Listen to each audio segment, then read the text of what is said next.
The lesson. So in today's mini video guitar lesson we're going to learn some rock. So if you're the sort of person who's an electric guitarist, and if you like bands like Rage Against the Machine or the Foo Fighters or Green Day or old school stuff like Guns N' Roses or Metallica, then this is definitely the lesson for you. You're really going to enjoy this because we're going to learn power chords. Now you may already know what power chords are, but I'm going to show you some other stuff, and I'm going to teach you another technique too called palm muting, which you're going to find really useful, and you'll realise that it'll make your playing sound a whole lot better. So power chords, just to explain quickly, are a simple chord that just consists of two notes, and what we do is move it around the guitar neck like this, and it really is as simple as that. And the other thing I want to tell you is we're going to use a rock sound today. So what I mean by that is we're going to put the distortion on our amp. Now all amps are different. Some of them have buttons you can press, or some of you will have effects pedals, you know, so you can create the distortion like that. But we want to get this rock sound.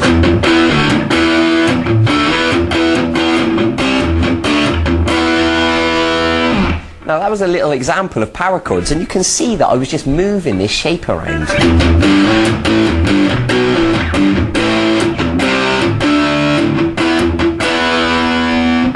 Alright, and you can create really cool stuff like that really easily. So let's get on with it. I want to explain it straight away. So if we take our first finger and put it on the 6th string at fret 7, the first finger is known as the root note or the bass note, and what happens is we always take another finger and put it 2 frets higher on the next string. So just to make that perfectly clear, this finger's on the 6th string at fret 7, this finger is on the 5th string at fret 9. So hold them down nice and tight, and with the plectrum I want you to pluck both those strings, the 6th and the 5th string. Now obviously I've got the distortion on my amp, so don't worry if you haven't got that distortion sound yet. You can worry about that another time. But what's most important at the moment is that you get these two notes. Okay, good. Now what I'm going to ask you to do is to try moving it down the neck. So what I mean by that is the first finger, the root note, is now on the 6th string at fret 5, and this other finger is now on the 5th string at fret 7. Okay, and now move it down 2 more frets. So we got the 6th string at fret 3 and the 5th string at fret 5. Okay, so just try those 3 chords now. Root note at fret 7, at fret 5, and then fret 3. And then try taking it down 1 more fret. So you're on the 6th string at fret 2 and the 5th string at fret 4. Now, I think you get the idea by now that these notes are always 2 frets apart like this, and always 1 string apart, obviously. So from now on, you'll hear me mostly refer to just the root note, and I'll expect you to realise that this other finger goes, you know, on this note here. So just try that sequence once more.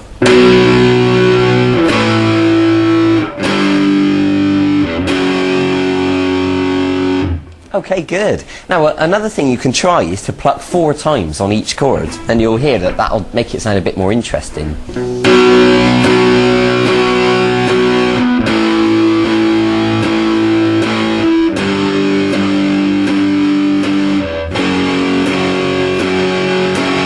Or for those of you out there that are punk rockers, you can perhaps do 8 times on each chord and play it a little bit faster like this.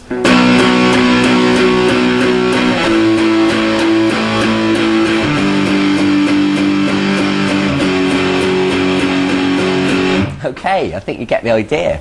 Good. So obviously you can experiment with that. You can change the number of repetitions that you pluck, and you can also move around to different chord shapes and, you know, start to make up your own songs and make up your own chord sequences.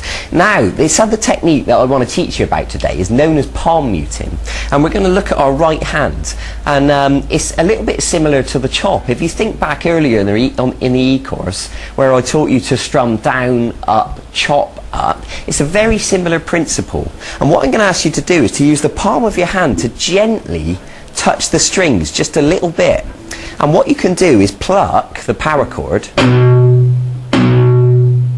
and you can hear that it's muted the sound, it's deadened it, okay? Because if we weren't touching the strings at all, it would sound like this. But if we touch them just a little bit with the flesh of the palm of our hand, it sounds like this.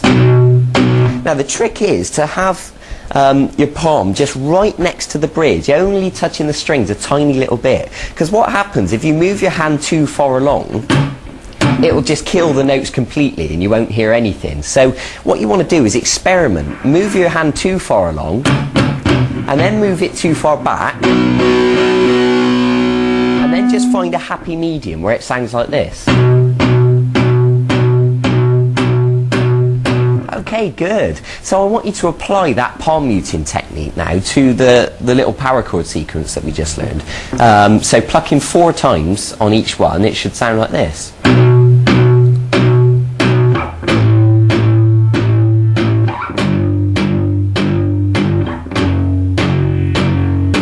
So if I speed that up to a full, you know, punk rock speed,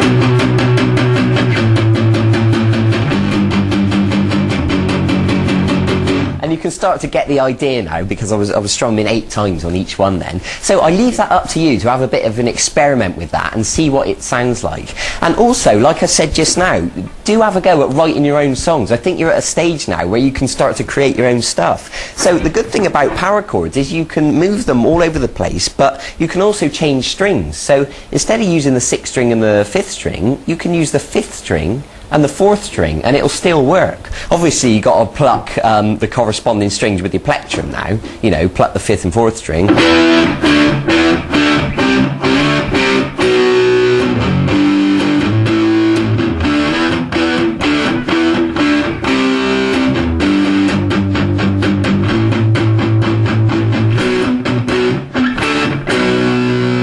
And I was actually just making that up then as I went along, and you can do exactly the same. It really is that simple. Good, so I hope you're excited by that. Bear in mind what I said about the palm muting and experiment using it with and without palm muting. Go and write your own songs now, move these chords around, practice strumming quickly, and also, you know, just going back to basics quickly, make sure these fingers, you're holding them down right next to the fret, because some people start to forget and they end up moving their fingers away or accidentally having them on top of the fret, and that's really no good. Make sure they're right next to the fret, exactly where they should be. So well done for making it this far in the e-course. And also, in the meantime, if you find this really easy and you want to learn other songs, you know, if you like Guns N' Roses, Metallica, Green Day, Rage Against the Machine, anything like that, there's loads of songs on the archive where I'll teach you a full-length video guitar lesson of how to play any of those songs you want to learn. So go and check it out, see if there's anything that really takes your fancy, and you can start to build up a repertoire of stuff, you know, so you can either play with a band or you can play to other people, you know, at a party or something.